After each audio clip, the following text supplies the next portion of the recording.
Travel Talk, where our expert magical memory planners discuss ways you can have fun, memorable, and stress-free family vacations.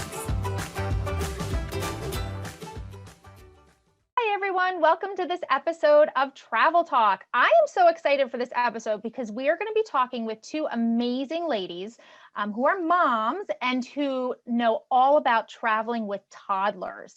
This is a very specific field. Toddlers are a unique bunch for sure. And so talking with these two moms and getting their firsthand experience and tips is just going to be a wealth of knowledge, and I'm super excited to talk to them. So first, let me introduce the two of them. So the first one we have is Tania. She's actually one of our agents at Magical Memory Planners. And so Tania, tell us a little bit about yourself and your toddler. Hi, my name is Tania Dixon. I am a travel planner with Magical Memory Planners. So I'm excited to be here and just share all the information with you all. I have a son and he is going to be 3 in June. So he's 2 and he acts like he's 5. So I'm excited. I have been planning vacations for families since 2019, but I have always been the go-to person when it comes to traveling, especially Disney, and helping, my friends and my family navigate that. So I just wanted to, take it to another level and actually be able to help them in a better way. So that's why I decided to become a travel planner, and I absolutely love it. Allison's amazing and the agency is great. So yeah. Great. So thanks for sharing that with us. And then I also wanted to introduce you to Tamra. She is a friend of Tania's and a client of Tania's, and she also has an amazing toddler and is experienced with traveling to Disney. So Tamra, tell us a little bit about you and your toddler. Hi, I'm Tamra. I am actually a former elementary school teacher, turned into a stay-at-home mom once my daughter was born. And when I'm not taking care of the house or wife duties or motherhood duties, I have been dabbling in a YouTube channel that focuses in on just lifing the mom way and being a full-time mommy. And I just share like tips and just fun things on my YouTube channel. It's fairly new, so we're still working on it and building that up. But then that channel does feature my little girl Delaney quite often. She is 2, about to be 3 in June, and she is a very sassy, bossy, spunky 2-year-old, almost 3-year-old, and she acts just like her mother, but looks like her father. So. But she's a lot of fun, and I'm so looking forward to taking her to Disney World for the first time, and so thankful to have a friend like Tania, who's also a travel planner, to give me all the ins and outs that I would not have if I did not have her. So I'm excited. Awesome. So I don't have a toddler anymore, but I had a very sassy little girl toddler some 14 years ago. She just turned 16 and now is driving. And so oh, goodness. I kind of wish I had a little sassy toddler at home, because teaching a teenager to drive is exciting. Oh, anyway, man. Yeah. So let's just get into some of the tips. So I wanted to start with you, Tania. What is the first thing that you think about when planning a trip for a family that includes a toddler? Well, one of the things, every toddler is different. So every family's needs are going to be different. And just getting to know a little bit about the family. And for our trip, we're actually traveling with Tamra. So when we started planning our trip, it's just coming together and seeing what, the toddlers, what their needs are and what our family's needs are. Some, toddlers actually need a nap during the day. My son will probably nap anywhere. If he takes a nap at all, he wants to be in the middle of it all.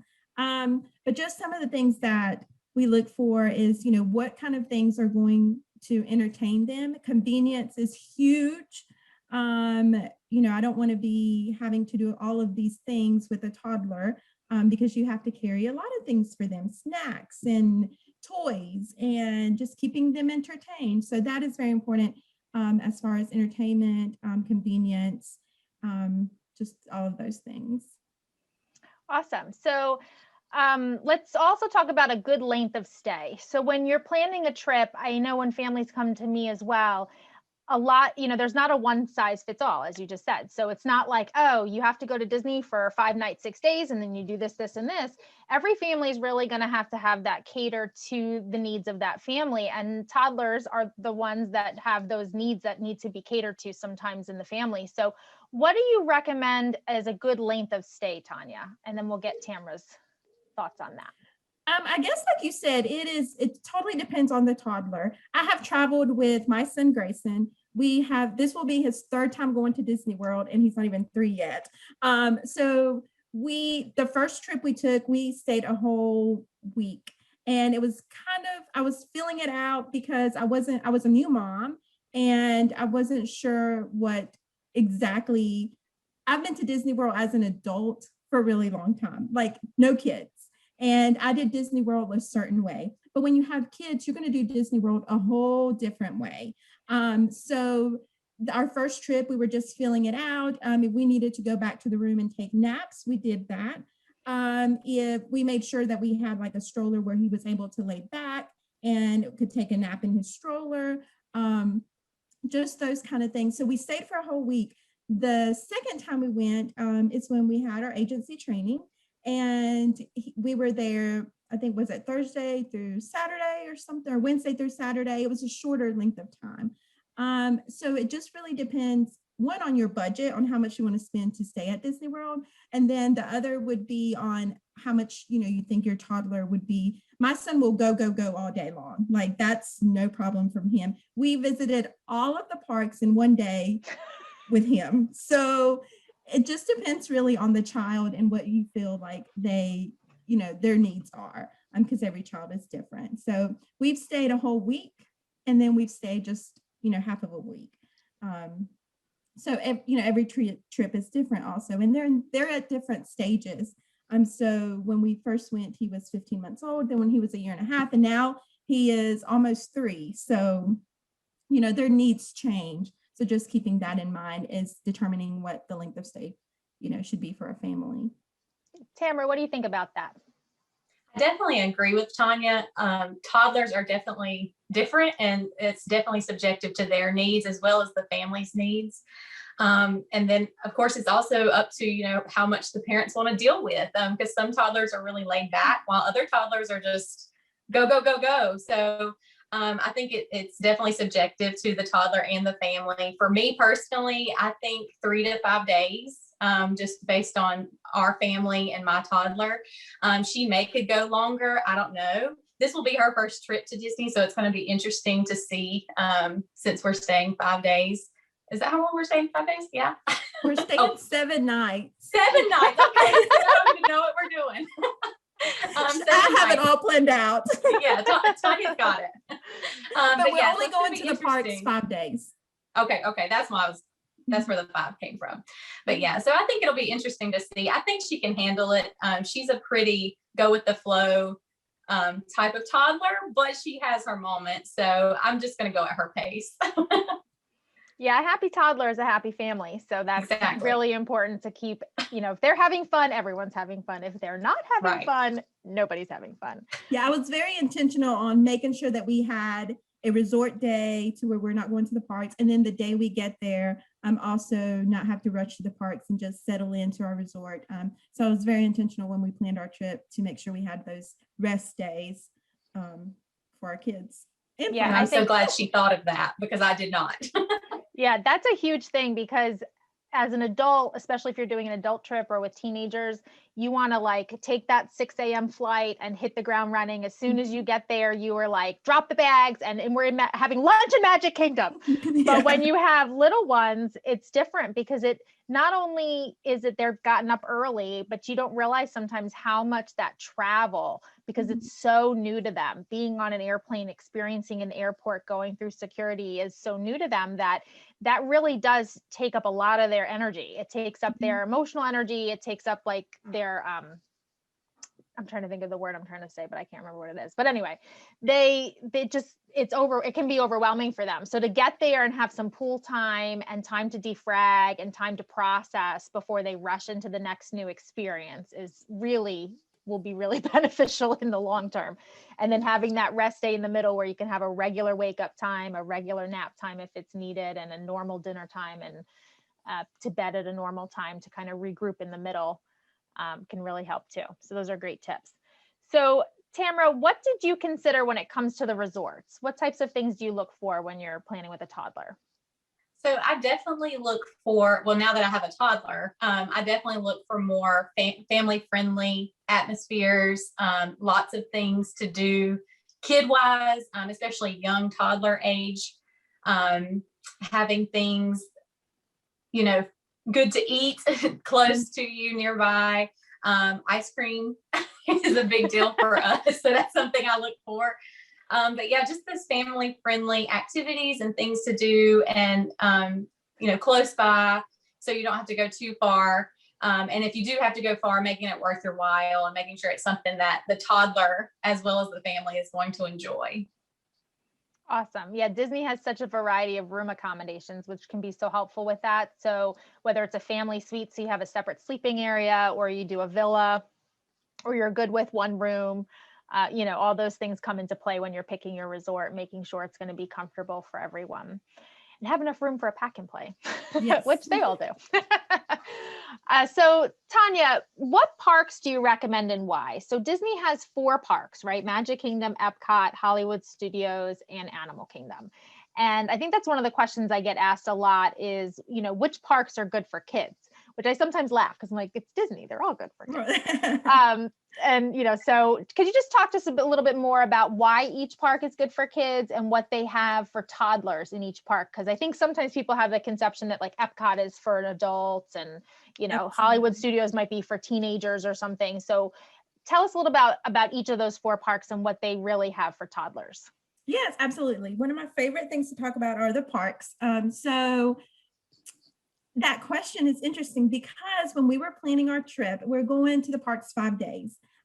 We decided not to do the park hopper just because our toddlers, we didn't want to, take them through to all the parks.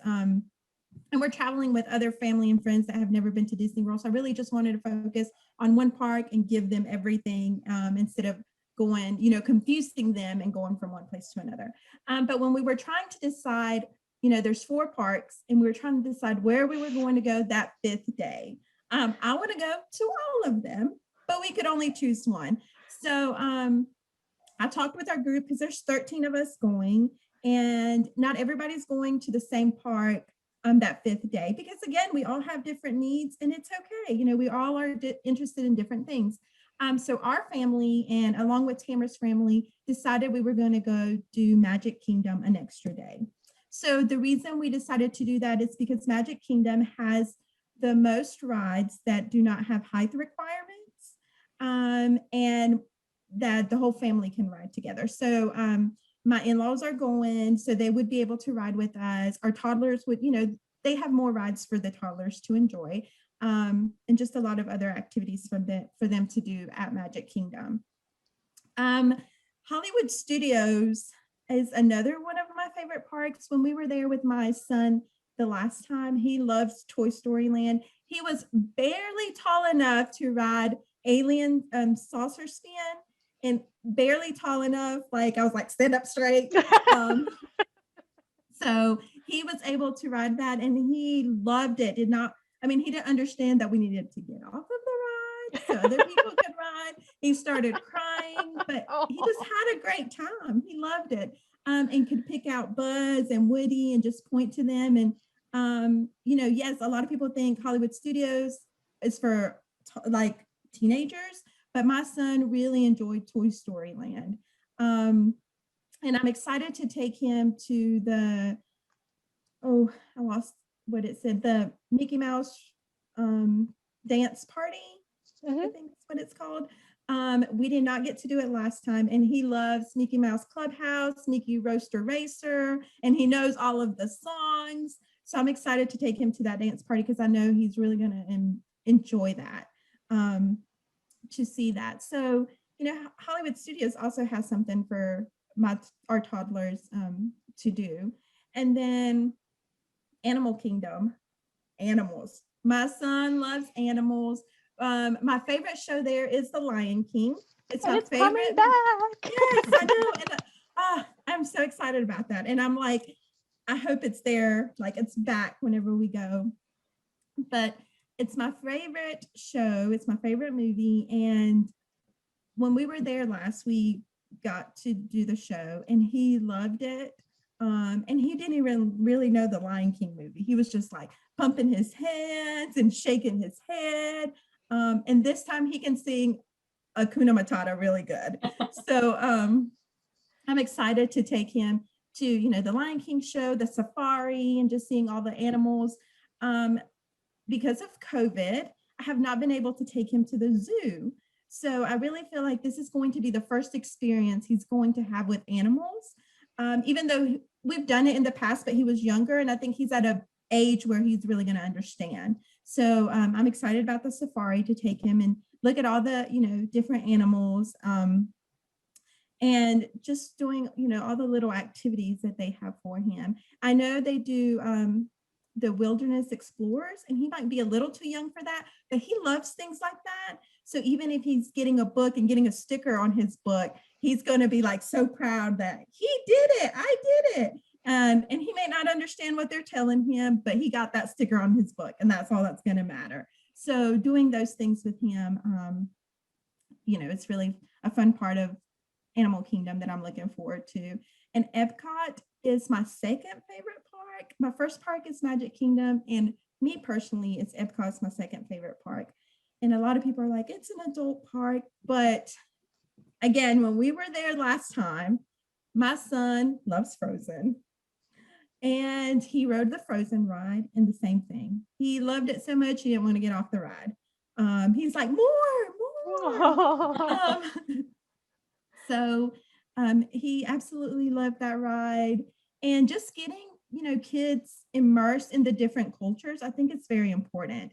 Having them smell different smells, hear different music from the different countries, and just having them, even if they're so young, they might not really understand it, but their memory is going to remember. Like they're going to remember those noises or the smell. And I know that we will keep going back to Disney World, and he'll, you know, those things will trigger him. So I'm excited to just let him experience, you know, other cultures. He even maybe other foods. Who knows? He might like something else that I would be surprised about. So, you know, and then they have the kid cot there, where they, you know, explain about a little bit about the countries to the kids and give them a little baggie with some different things about that country. So, you know, just education. Disney's not just fun, but it's also educating them, and letting them experience other things. So yes, absolutely. Every park, I tell everybody, it's really hard to say one park is better than the others, because every park is different and has something to offer for everybody at some point or another. I love that. We were in Disney at the beginning of March, and my kids are teenagers, and we met up with my brother and my niece who's 4. And so we got there early, and we hit up Tower of Terror and Rock and Roller Coaster and got on Star Wars. And then we met up with them at lunchtime and we did Toy Story. And one of my favorite spots is to get ice cream and sit across from the theater where the Frozen First Time and Forever sing along is. They have tables there. And after, I want to say like after 2:00 or so, they start with parades every half hour, the little cavalcades, and they come by in cars, like decorated cars that match the character. So Buzz Lightyear is sitting on a car, like a Corvette that looks like Buzz Lightyear color-wise. And so you can sit there and eat ice cream, and you will see something come by. There's a Mickey cavalcade, and their cars are like black and red and yellow. And then there's the I guess it's just Pixar, because there's Toy Story, and there was the Incredibles coming through, and the toy soldier, or not the toy soldiers, the army guys from banging their drums from Toy Story, and the music goes on, and it's just so entertaining, and it's just the perfect spot in the afternoon to get ice cream. And then once you're done with your ice cream, go into the Frozen First Time and Forever sing along, which is amazing. It might be my favorite ride at Epcot, or not ride, but show at Hollywood Studios, because they are hilarious, and it's always different. And even if I'm traveling alone, I still go. It's hilarious there. And it's just so fun for all the kids to sing the songs that they love. Mhm. And it's a really great place to stay when it's hot because the show's like half an hour, 40 minutes. And it takes a little Yes. longer to get everybody in there with the current protocols. So you really get to sit for a little while in the air conditioning. It's a perfect afternoon spot for the kids, as long as they stay awake. Right. But they will, because they'll be singing their favorite Frozen Oh, songs yes. and they'll be totally into it. Okay, so let's also, Tamara, did you have anything you wanted to add about which parks you think you would, your kids will like or your daughter will love, or which ones you would skip or anything along those lines? When I first started thinking about it and planning the trip, I want to experience all the parks. I want to experience everything. But when I thought about Delaney and everything, and my experience at Disney World, I've only been once before this visit. So thinking back on that, I was kind of hesitant with Hollywood Studios and Epcot. But then after talking to Tania, she of course said, no, you're going to all four. She's going to all four. There's something for everybody. And so, yeah, because Delaney, she loves Toy Story. So I know she's going to love Hollywood Studios. And then I think Fancy Nancy's there, and that's one of her big characters. And then Epcot, of course, we have to try the Frozen ride because she's going to go ecstatic like her mama. And so then, of course, Magic Kingdom and Animal Kingdom, I know she'll love. So yeah, definitely all four parks. Yeah, I love how they just really do have something for everybody in every Yes. park. So even if you split up in the family groups, you still have something for everybody. So let's talk about food, because it may be my favorite topic of all time. So we always got to circle back to that. But there's a lot of dining options in Disney, all the way from like the signature dining and the more formal meals, all the way down to the snacks and the carts and the quick service.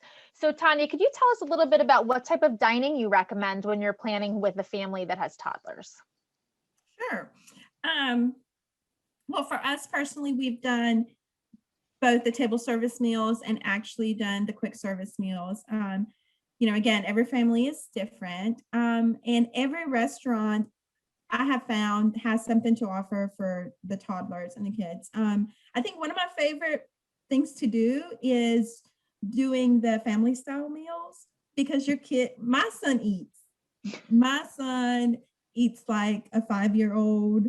I don't know. He loves to eat. So when, under 3, they're free. So all of the times that we've been with him, he's been free. And we go eat at the family style meals, and he gets to eat just like us at zero cost. So, they're bringing that food and he's eating that mac and cheese.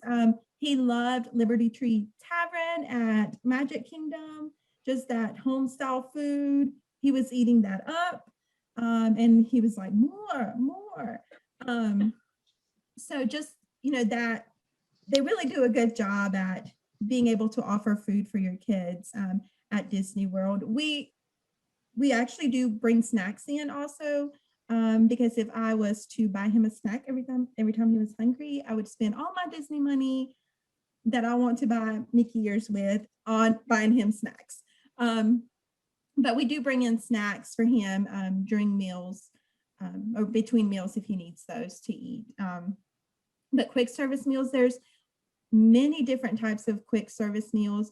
Normally what I do is if I have a family that, they'll tell me what their kid likes, what they don't like. We go over the different menus and kind of giving them tips on what would be the best for their family. Because again, every family is different. My son will probably eat anything. And there's other kids that are very picky and they're not going to eat all of those things. But Disney has something to offer at different places for everyone that likes different types of food. So I think they do a really good job with that. So I always like to, that's one of my favorite things to talk to my clients about whenever dining reservations are about to happen. It's like, let's get on the phone and have a conversation and talk about food. And then I will send you, the menus if you need them, or, whatever. We don't have time to actually, everybody stays really busy. So I'll just try to meet them where they're at. If I need to text them the menus or send them things, I can do that also until we figure out the best places for that family to eat. Yeah, I think one of the things we did when we went with my nieces another time, three nieces all under 7 plus my crew. That was a fun trip. There was 12 of us all together and it was a blast. But my sister-in-law brought Ziploc bags, and that was really helpful to take out like the rest of a meal, because sometimes the little ones couldn't eat their full meal, or they'd eat like the chicken and the fries, but they wouldn't have finished the applesauce or the oranges or some other part of the meal. And so she like had Ziploc bags to put those leftovers in so that they could have them, because sure enough, like 20 minutes later, they're hungry again. Yeah. And so you have like something else to give them. So I thought that that was a really smart thing to keep with them. And what was the other thing I was going to say? Oh, so the other thing I like to think about too is when you're thinking about a sit down table meal, especially if you want to do character dining, which can be a great experience, think about the meal that your child would be happiest at during that time frame. Yes. So if they're morning kids, you know, that character breakfast might be a good option. If they really get a strong wind in the afternoon, maybe do a lunch or like a early dinner, like a 3 o'clock, so that you're not, you know, because you forget how exhausted they're going to be. So even though Absolutely. normally they eat dinner at 6 and they're totally fine, in Disney, they might be getting really tired at 6 and then they get cranky. So maybe eating a little bit earlier than you normally would is a great way to keep them happy during that mealtime so that they can really enjoy it along with everybody else. So Absolutely. we had a lot of 4:30 dinners with our crew. We did opening of the parks. We were there before they've opened every morning. They're all early birds, which we are not, which is really funny because all my teenagers were like, you gotta get out of bed. The little kids are up. We gotta go. So we got into the parks early, but we had early dinners at like 4:30, and that worked out well for them because they were all at their peak happiness level at then and not too hungry. So I also think about the time of the reservation is not the time you're putting the food in your mouth. So you think 4:30 is too early to eat, but really that's really eating at probably 5 by the time you get in and sit and order. So keeping that time frame in mind is helpful because hungry kids are not happy kids sometimes. So speaking of that with the timing, Tamara, why don't you tell us a little bit about how you plan your day? Like for your daughter, is it good to start early? How do you going to manage naps? How are you going to manage that schedule? Well, she is definitely in her best mood in the mornings. That's when she's the happiest and she's the sweetest and the easiest to get along with. So we're not really early risers, but like 10-ish, 11-ish is about our time frame of when we can kind of get going and doing things, which I think works out perfectly for some of the parks. Tanya, you correct me, but I know like Epcot, it opens, I think at 11. So that's going to be perfect timing for her to, you know, get up, get fed and then get going and still be in a decent mood. So we'll probably be trying to do a lot when we first get to the parks and then kind of slow our roll the later it gets. As far as naps, I'm just going to have to play that by ear. She is at that stage and age where it's up to her, depending on how much energy she expends that day, and determines if she gets a nap. If she is not sleepy, she is not laying down. So I'm just going to kind of play it by ear and go at her pace. But yeah, she'll definitely slow down as the day winds down. So good time for an afternoon cavalcade watching. What about you, Tanya? What are some of your thoughts about planning the day and naps and how to accommodate their schedule from home? Right. So we are not early risers at all. And the past few times we've been to Disney World with my son, he was okay napping in his stroller. And then when he would wake up, he was in a good mood.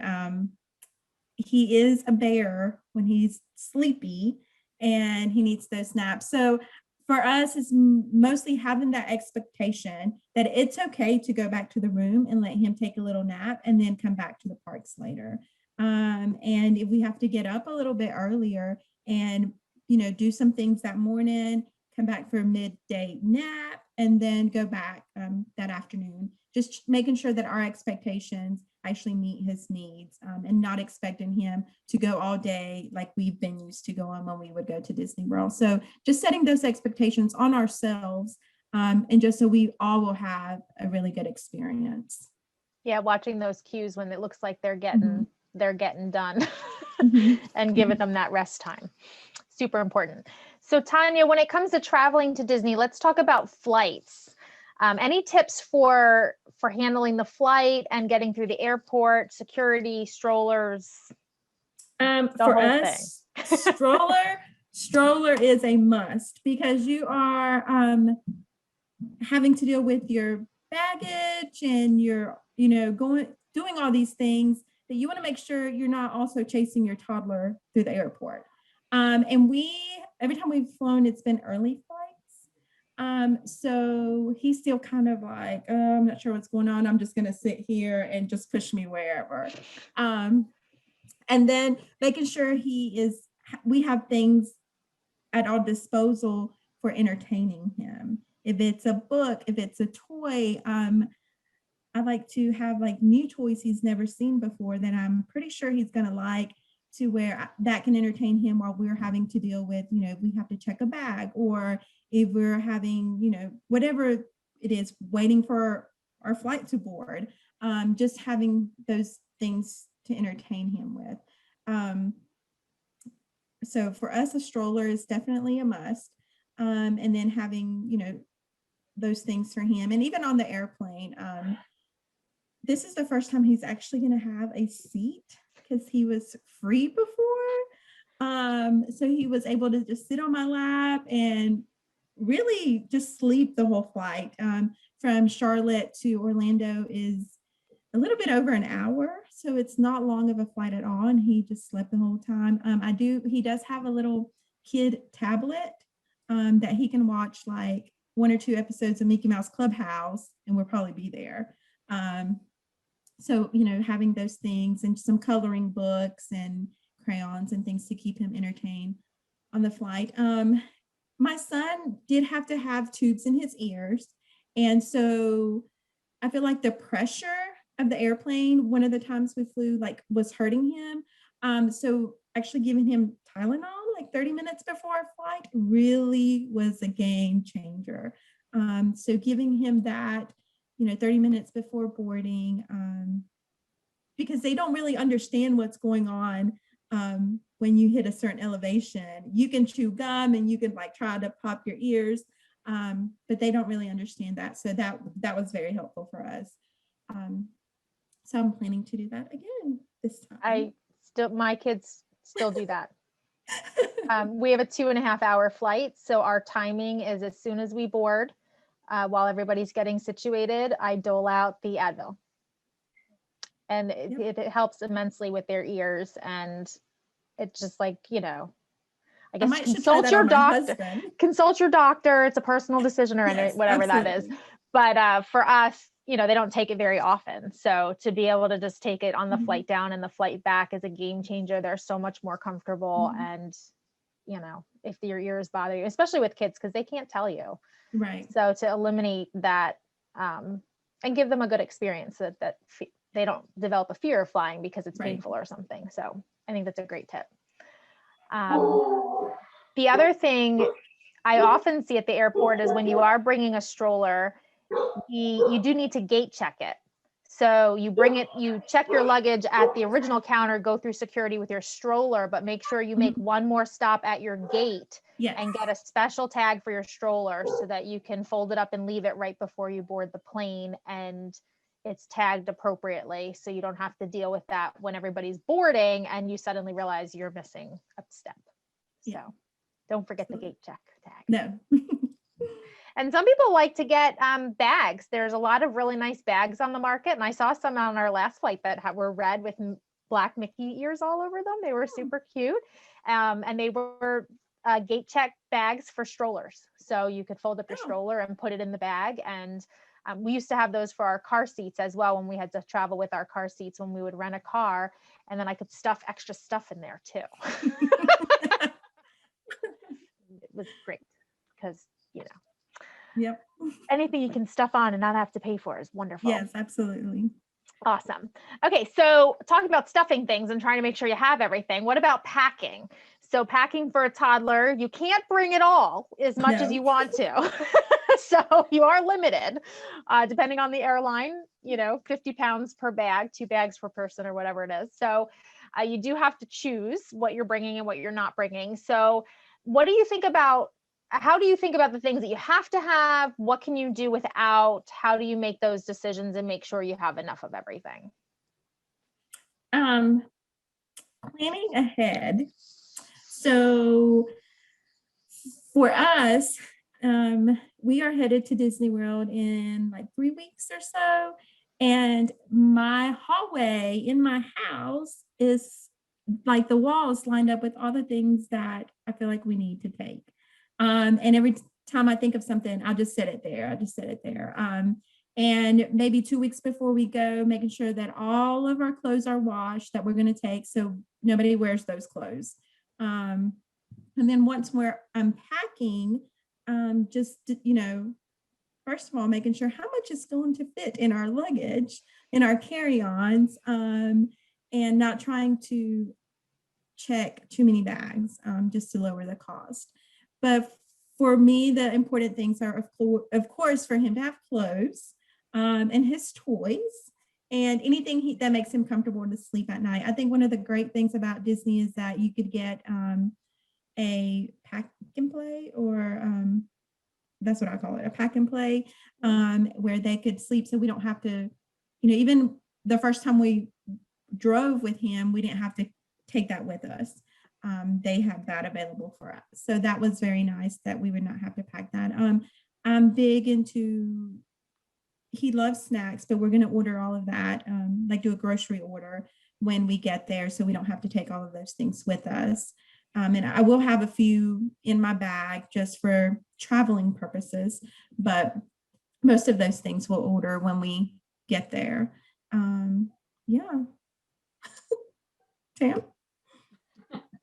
I mean, you hit a lot of it, but definitely prioritizing what's important and what you need, and trying to leave out the things you don't really need. I'm a heavy packer. I like to bring everything that I think I'll need, and maybe I won't even need, but just in case, because you never know.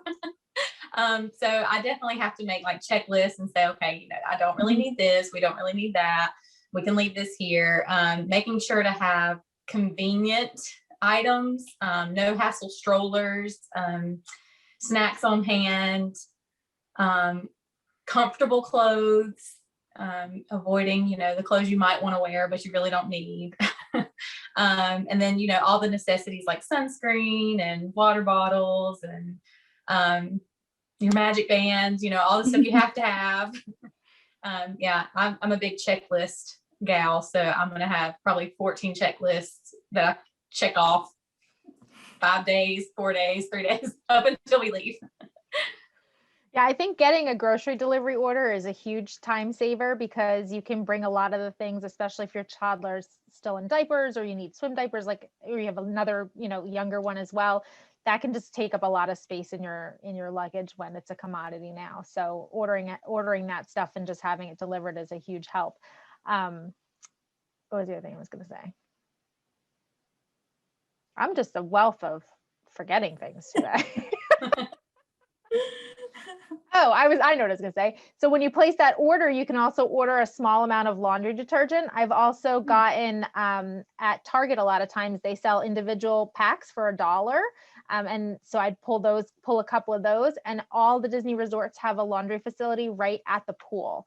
So not only is it great to have that day off, because it gives the kids a time to reboot and then have some swim time, but it's also a good day to be like, hey, we went through more outfits than we thought we were going to. Let's do a load of kid laundry and get, they spilled or whatever. And then that way, you brought enough, but you don't have to bring enough for like every circumstance, because you know how messy toddlers are. Oh, yes. So, enjoy that facility. We're in the process of like potty training. So he's been doing really well. So I'm very anxious to see how that goes at Disney World. He's kind of afraid to sit on the big potty.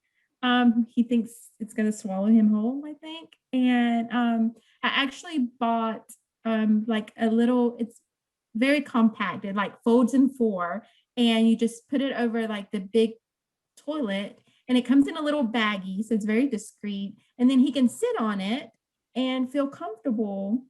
So I think we're taking that to Disney because it's very little. We can have some like travel Clorox wipes and clean it off. Because I don't want our trip to set him back from the progress that we have been doing with potty training. So that is smart. Good forethought. So, okay. So now you have the trip planned. And I'm sure it's been in your mind for a while. And probably the first thing you didn't do is tell the kids, because then they go, when are we going? When are we going? But at some point you have to break the news to them that they're going. So how do you tell the kids and prepare them for what they're going to expect? Like, what types of things do you do to help prepare them so that they can kind of have, as best you can, some set of expectations? And then for us, we started mask training before she even knew anything about the trip, just because of all the regulations and everything. Because at that time, when we decided to go, she had not been wearing a mask. So we knew, okay, it's time to start doing this, because if we wait till the last minute, then we're probably not going to be successful with it. So we definitely started mask training early, like, gosh, I don't know, maybe March. Or before that, I don't remember exactly, but it didn't take long once we started introducing that and making that a priority.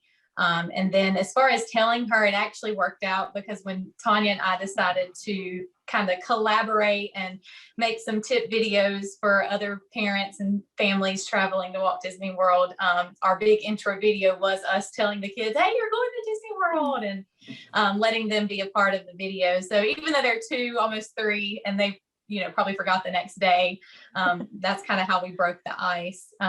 Delaney still mentions it sometimes, I'm going to Disney World, but I think she's probably still rehearsing that video we made and not really comprehending that she's actually going somewhere that she's never been.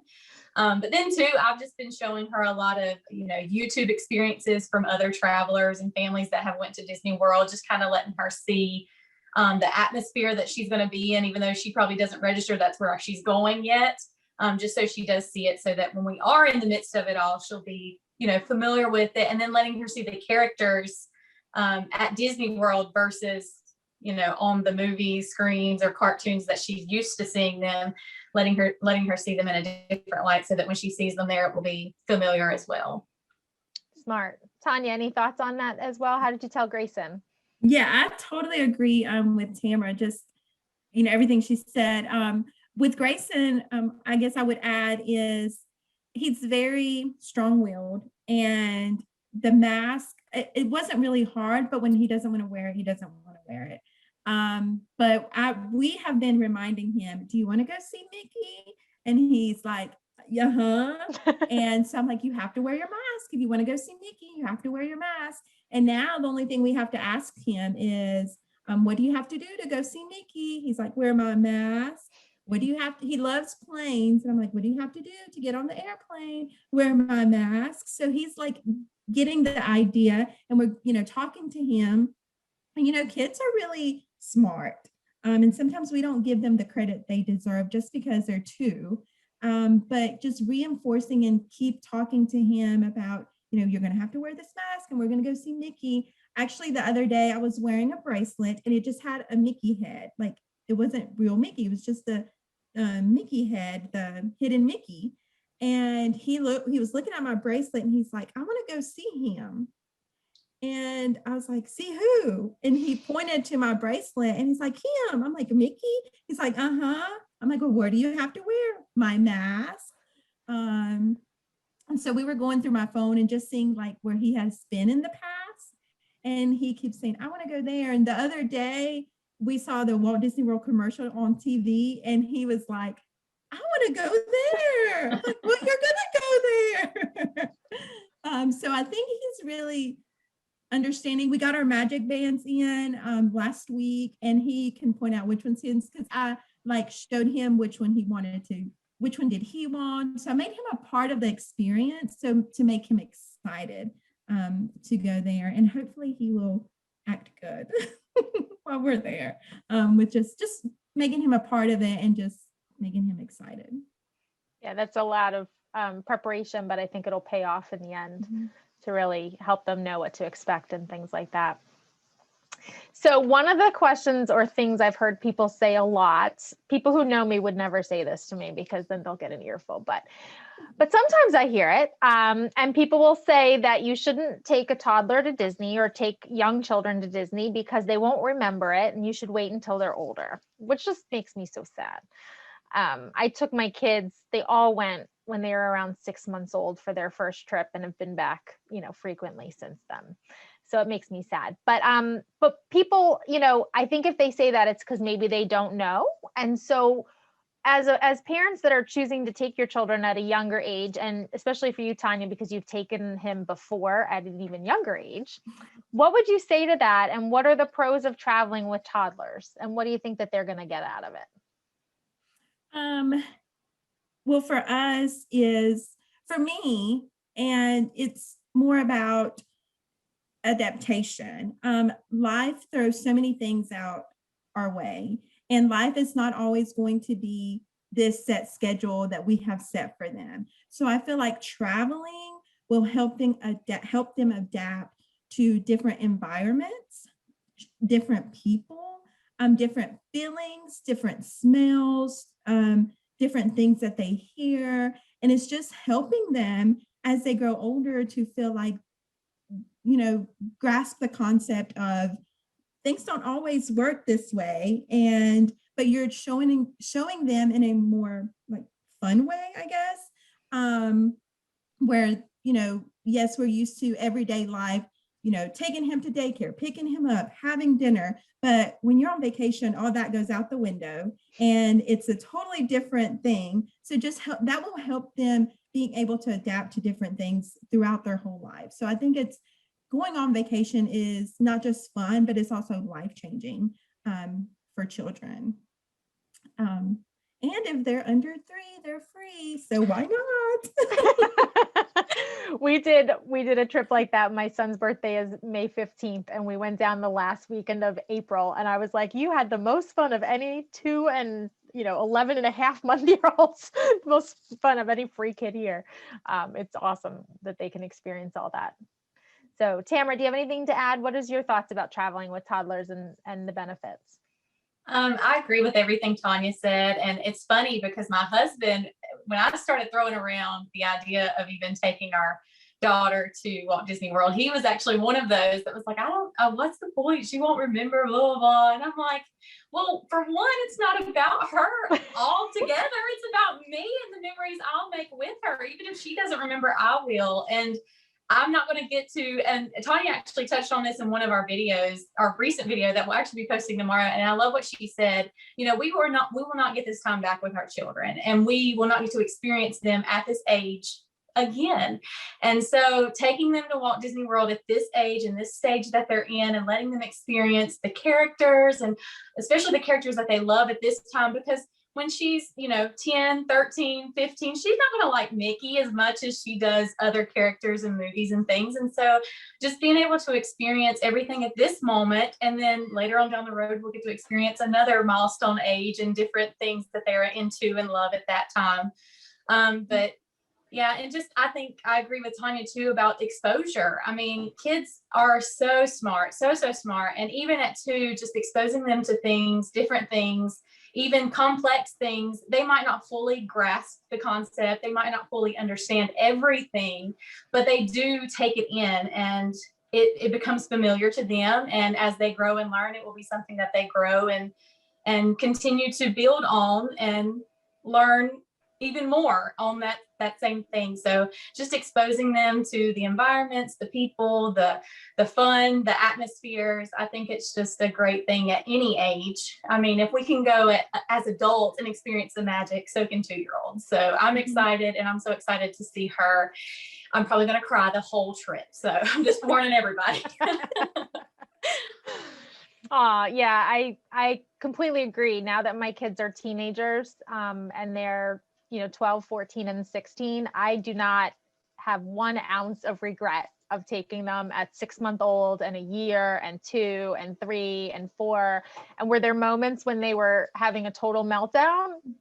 Yeah, I once had a 2.5-year-old that got really hot on a hot day, and he was done. And my husband took him back to Wilderness Lodge, and the 2 of them slept the afternoon away.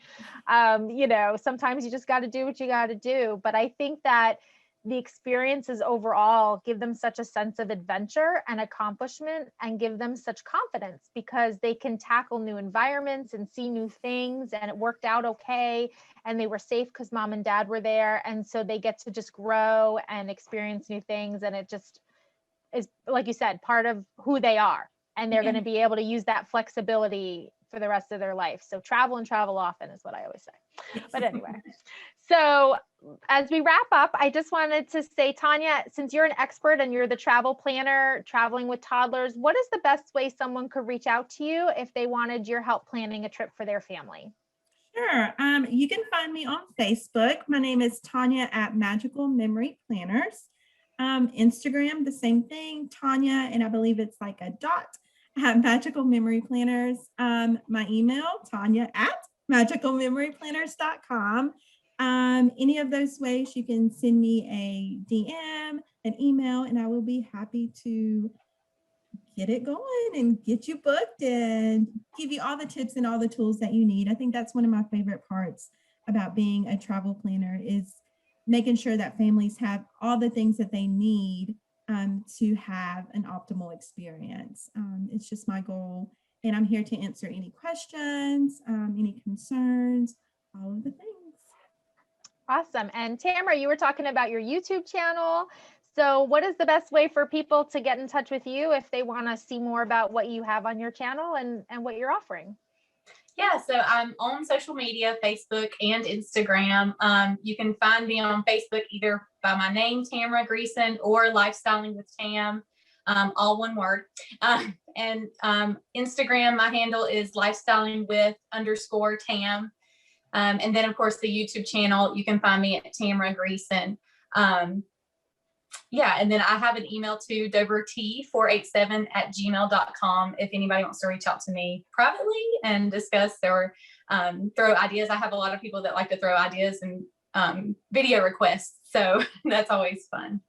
Awesome. So we'll get that all written out and put it in the show notes as well. So people will have a link that they can click and find you guys really easily. But I just appreciate your time tonight and for sharing all of your thoughts with our audience. And I think that they hopefully enjoyed it as much as I did to learn more about traveling with toddlers. And I hope that if they're on the fence about it, they'll decide to jump in and take the plunge and take their toddler to Disney. And I know that they'll have a magical time. So thanks so much for joining us, ladies. And I hope everyone enjoyed our podcast.